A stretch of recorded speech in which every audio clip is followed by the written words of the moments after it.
Welcome to Sasi media. இன்னைக்கு day 2 Bigg Boss common man. So இன்னைக்கு என்னென்ன நடந்தது அப்படிங்கிறத பற்றி தான் பார்க்க போகிறோம். ஃபஸ்ட்டு நம்ம சேனலை சப்ஸ்கிரைப் பண்ணால் சப்ஸ்கிரைப் பண்ணிடுங்க. டிஸ்கிரிப்ஷனில் நம்முடைய ஃபேஸ்புக் பேஜும் இருக்குது, அதையும் போய் பார்த்து அங்கேயும் ஃபாலோ பண்ணிங்க அப்படிங்கிறத சொல்லி இன்னைக்கு ஒரு 10 பேர், நேற்று கூட நான் சொன்னேன் ஒரு 4 பேரை வந்து அவங்க எடுக்கிறதுக்கு வாய்ப்பு இருக்குது ஒவ்வொரு நாளும் அப்படின்னு சொல்லி.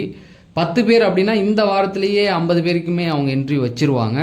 இதில் என்ன அப்படின்னு பார்த்தீங்கன்னா 3 விதமாக பிரிக்கிறாங்க. அப்படின்னா ஒருத்தவங்க கண்டிப்பாக வேணாம் டிஸ்குவாலிஃபை அப்படின்றாங்க, ஒருத்தவங்க ஹோல்டு அப்படின்னு சொல்லி, இந்த பக்கம் பார்த்தீங்கன்னா செலக்டட். ஸோ அப்போ அடுத்து என்ன நடக்கும் அப்படின்னு பார்த்தீங்கன்னா அடுத்ததில் இருக்கவங்க அந்த ஹோல்டில் இருக்கவங்கள திரும்பவும் என்ட்ரி பண்ணுவாங்க அப்படிங்கிறதுக்கு ஒரு நல்ல வாய்ப்பு இருக்குது.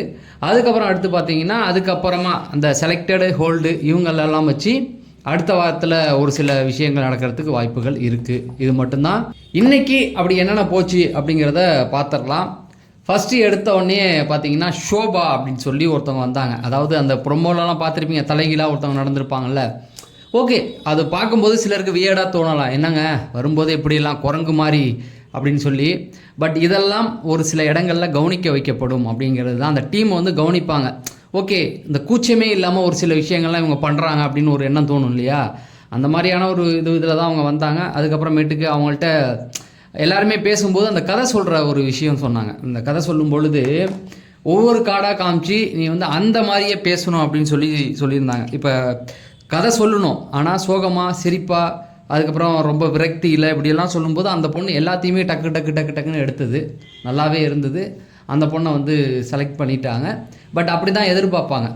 ஸோ அந்த மாதிரி நல்லா கலகலன்னு பேசுகிறவங்க, ஏதோ நீ தப்பாக பேசு சரியாக பேசு ஆனால் நல்லா பேசிக்கிட்டே இருக்கணும் அப்படிங்கிறது தான் பிக் பாஸ் மாதிரியான ஷோக்கெலாம். அதை வந்து அழகாக நம்ம 2 நாளாக பார்த்துக்கிட்டே வரோம். அடுத்தது பார்த்தீங்க அப்படின்னா தமிழரசு. இந்த தமிழரசை தான் உலகமே தேடிக்கிட்டு இருக்கு. இவன் தான் வந்து முட்டி போட்டுக்கிட்டு என்ன வாய்ப்பு எடுங்க அப்படின்னு சொல்லி. எனக்கு என்னென்ன ஒன்றுமே புரியல. அந்த பையன் வந்த உடனே வந்துட்டு நான் வந்து போன வருஷம் இப்படி வந்த உடனே வந்து ஒரு இன்மெச்சூராக இருந்தனால எனக்கு கண்டுக்கல அப்படின்னு சொல்லி சொல்கிறாப்புல. அவன் சொன்ன வேகத்துக்கு அடுத்தது ஓவியா கேட்குறாங்க, இப்போ மட்டும் நீ மெச்சூராக நடந்துக்கிறியா அப்படின்னு சொல்லி. அங்கே என்ன நடந்ததுன்னே சத்தியமாக நமக்கு தெரியல. அந்த இடத்துல அவன் வந்து இந்த விஷயத்த சொல்கிறான், சொல்லி முடித்த உடனே ஓவியா இதை வந்து கேட்குறாங்க. அப்போ உள்ளே ஏதோ நடந்திருக்கு, அதை வந்து அவங்க கட் பண்ணியிருக்காங்க. இல்லைன்னா சம்மந்தமே இல்லாமல் அந்த வார்த்தையை அவங்க சொல்கிற மாதிரி இருந்தது. பட் அந்த பையன் வந்து அந்த போட்ட எஃபர்ட்டில் அவனுக்கு எழுதி கொடுத்து பேசுகிற மாதிரியே இருந்தது எனக்கு என்னமோ. அதாவது நான் டைரக்டர் ஆகணுன்றான், அதுக்கப்புறமேட்டுக்கு அதுக்கான தயாராகலை, நான் 10வது ஃபெயிலு, நான் அதை பண்ணல இது பண்ணல. நான் என்ன கேட்குறேன்னா, இப்பேற்பட்ட ஒரு ஜீவனை நீங்கள் எப்படி முதல்ல இன்டர்வியூ வச்சு எடுத்தீங்க அப்படிங்கிறது எனக்கு சத்தியமாக தெரியல. ஏன்னா ஒருத்தன் அப்ளை பண்ணதுக்கப்புறமேட்டுக்கு வீடியோ காலில் இன்டர்வியூ வைக்கிறீங்க, அப்பயே தெரிஞ்சு போயிடும்ல. பல லட்சம் பேர் வந்து இதுக்கு அப்ளை பண்ணியிருக்காங்கன்னு நீங்கள் தான் சொல்கிறீங்க. அப்படி சொல்லிவிட்டு பல லட்சம் பேரில் இவன் பேசுனதே நீங்கள் இந்த ஷோ நீங்கள் பார்ப்பீங்க, 9 மணிக்கு பார்ப்பீங்க, பாருங்கள். 2வதாக வரவன் ஒன்றுமே பேச மாட்டான். அவனை எப்படி எடுத்தாங்கன்னு தெரியல. அப்புறம் அனுப்பி விட்டாங்க, சும்மா கணக்கு காமிக்கிறதுக்காக எடுத்திருக்காங்க. நான் தான் சொன்னேன்ல, அவங்க ஆல்ரெடி செலக்ட் பண்ணியிருப்பாங்க, அது நீங்கள் பார்த்தாலே தெரியும். அதுக்கப்புறமேட்டுக்கு பார்த்தீங்கன்னா முனியம்மா, இவங்களுக்கு தான் இப்போ ஓவராக சிலர்லாம் சொம்பு அடிக்கிறாங்க, நீங்கள் பார்த்துருப்பீங்க. ஏன் அப்படின்னு கேட்டால் எங்கள் ஊருக்காரவங்கன்றாங்க. டேய், இன்றைக்கி தான் அவங்க முதல்ல உள்ளேயே வராங்க, அதுக்குள்ளே லாபியாடா. நீங்கள் நேற்று முந்தா நாள்லேருந்து ஒரு குரூப் வந்து பேச ஆரம்பிக்குது. நான் வந்து அவங்கள தப்பாக சொல்லலை. உங்கள் ஊருக்காரவங்க எங்கள் ஊருக்காரவங்கலாம் பிக் பாஸில் அந்த இதெல்லாம் தேவையே கிடையாது. டேலண்ட் இருந்தால் கண்டிப்பாக கொண்டாடலாம் அப்படிங்கிறது தான். ஆனால் ஒரு சில டீம் வந்து இப்போ ஆரம்பிச்சிட்டாங்க. உங்களுக்கு தெரியும் யார் யார் பண்ணுறான்னு, நீங்கள் கொஞ்சம் பார்த்தீங்கன்னா தெரியும். பட் நான் அவங்களை தப்பாக சொல்லலை. இப்பயும் அவங்கள்ட்ட டேலண்ட் இருக்குது. ஆனால் அவங்க இன்றைக்கி தான் வந்து அவங்க டேலண்ட்டை காமிச்சிருக்காங்க. 2 நாளைக்கு முன்னாடியிலேருந்து அவங்களுக்கு வந்து ஒரு ஹைப்பை ஏற்றி விட்டுட்டுருக்கு ஒரு டீம். அது ஏன்னு தெரியலை, பார்ப்போம். ஸோ அவங்களும் வந்து நல்லா பேசினாங்க. ஒரு கிராமத்து, ஏன்னா அவங்களுடைய சோஷியல் மீடியா பேஜ்லேயே அவங்க வாழ்க்கையில் நடந்ததே காமெடியாக சொல்லக்கூடியவங்க அப்படிங்கிறது நல்லா தெரியுது. அதன்படி இன்றைக்கி வந்து அவங்க லைஃப்பில் நடந்ததே பேசினாங்க. நான் ஏற்கனவே சொன்ன மாதிரி அந்த பேச்சு திறமை ஓரளவுக்கு கூச்சப்படாமல் அதை நம்ம பாட்டுக்கு பேசிக்கிட்டே இருந்தால் வாய்ப்பு கிடைச்சிருன்னு சொல்லணும்ல, அந்த மாதிரி தான் அந்த முனியம்மா அவர்களுக்கும் வந்து வாய்ப்பு. விஜய் டிவியை பற்றி உங்களுக்கே தெரியும்ல, அந்த கிராமத்தில் வெகுலியாக இருக்கிறவங்க எல்லாத்தையும் கூட்டு போட்டு அதுலேயும் ஒரு ஹைப் ஏற்றுவாங்க. ஸோ அப்படி தான் அவங்களும் உள்ளே வந்திருக்காங்க. அதுக்கப்புறம் 5வது சரண்யா அப்படின்னு சொல்லி ஒருத்தவங்க வந்திருந்தாங்க. இந்த சரண்யா யாருன்னா ஒரு லாயர் அப்படின்னு சொல்லிக்கிறாங்க. ஸோ அந்த சரண்யாவுமே ஓரளவுக்கு அவங்களால முடிஞ்சதை வந்து பேசுகிறாங்க லாயர் மாதிரி. அதில் ராஜுபாய்க்கும் நல்லா கவுண்டர், அந்த இதுக்கு தகுதியே இல்லாதவர் யாருன்னு கேட்டால் கண்டிப்பாக ராஜுபாய் சொல்லலாம். ஏன்னா ராஜுபாய் அந்த சீசனில் பேசுகிறதுக்கு ரொம்ப பயந்தவர். இந்த பக்கத்தில் இருக்கிற ஆம்பளைங்க கூட்டத்தில் எல்லாமே பிரியங்காவை அடிக்க நினைக்கும் பொழுது இவர் மட்டுமே அந்த இடத்துல அடிக்காமல் பயந்து ஓடினவர். அந்த பொண்ணு கரெக்டாக சொல்லிடுச்சு, நீலாம் அதுக்கு லாய்க்கே இல்லை அப்படின்னு சொல்லி அது சொன்னது. பட் அது உண்மை தான். எனக்குமே அந்த சீசன் வந்து நான் ஹாட்ஸ்டாரில் பார்த்தேன். அதாவது எப்படி பார்த்தேன் அப்படின்னா, முடிஞ்சதுக்கப்புறம் பார்த்தேன். அந்த சீசன்லாம் முடிஞ்சு ஒரு 2-3 மாதத்துக்கு அப்புறம் பார்க்கும்பொழுது நான் தொடர்ந்து பார்த்தேன். ஸோ அப்படி இருக்கும்போது ராஜை வந்து உண்மையாகவே வேணால் காமெடி அப்படிங்கிற ஒரு இதுக்கு அவரை வச்சுக்கலாம். ஸோ அந்த பொண்ணை ஹோல்டரில் வச்சுட்டாங்க. அப்புறம் வந்து கியானு பாலோ ஏதோ ஒருத்தன் வந்தான். அவனெல்லாம் நல்லாவே தெரியுது, அவனெல்லாம் வந்து கூப்பிட்டு வந்திருக்காங்கன்னு நமக்கு பார்த்தாலே தெரியுது இல்லையா. இதில் வந்து சொல்கிறாங்க, உங்களுக்கு வந்து இங்கே தமிழ் பேச தான் ஷோ, இங்கே தமிழ் தான் பேசணும், ஆங்கிலம் வந்து கிடையாது. டேய், இன்டர்வியூ வைக்கும்போதே தெரியாதாடா, அப்ளை பண்ணும்போது வீடியோ காலில் பேசும்போதே அவன் இங்கிலீஷில் தானடா பேசியிருப்பான். அப்புறம் என்ன இங்கே வந்து அந்த பதிலை சொல்கிறதுக்கு எதுக்குன்னா சும்மா கண் துடைப்பு. நாங்கள் ஒரு 100 பேர் 200 பேரை கூட்டு வந்திருக்கோம்னு சொல்லணும் இல்லையா, அதுக்கு தான் கூட்டு வந்திருக்காங்க. இவனுங்க நம்மக்கிட்டே அடித்து விட்றது தான் நமக்கு கஷ்டமாக இருக்குது. 10 சீசன் பார்த்துட்டோம், எங்களுக்கு தெரியாதா?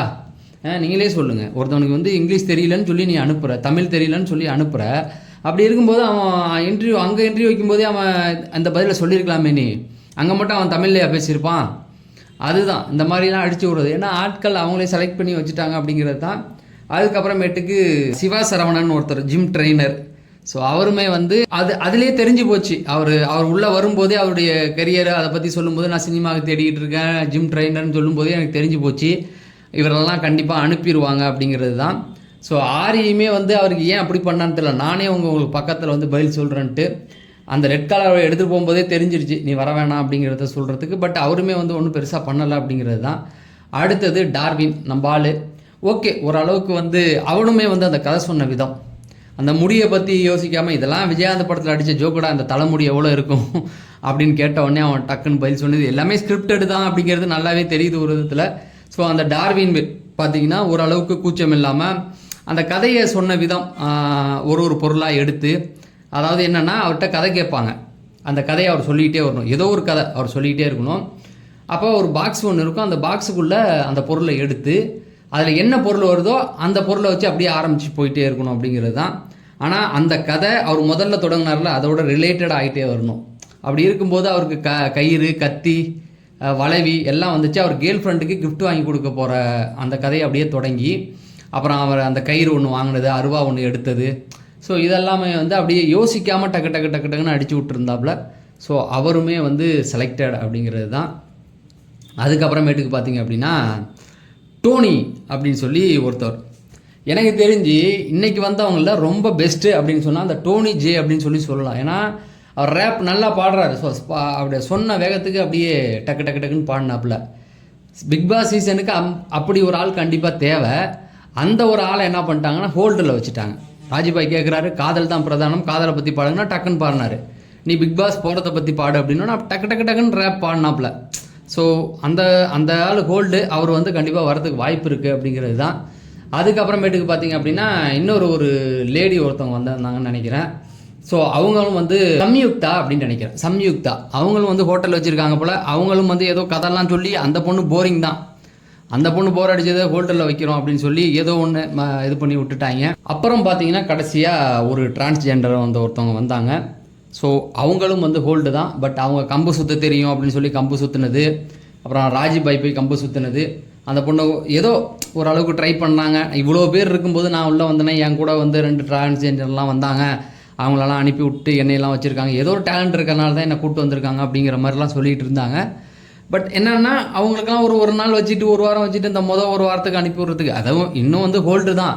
அடுத்த ரவுண்டில் அவங்களாம் அனுப்பி வைக்கிறதுக்கு வாய்ப்புகள் இருக்குது. செலக்டட் ஹோல்டு இன்றைக்கி நிறையா இருந்தது.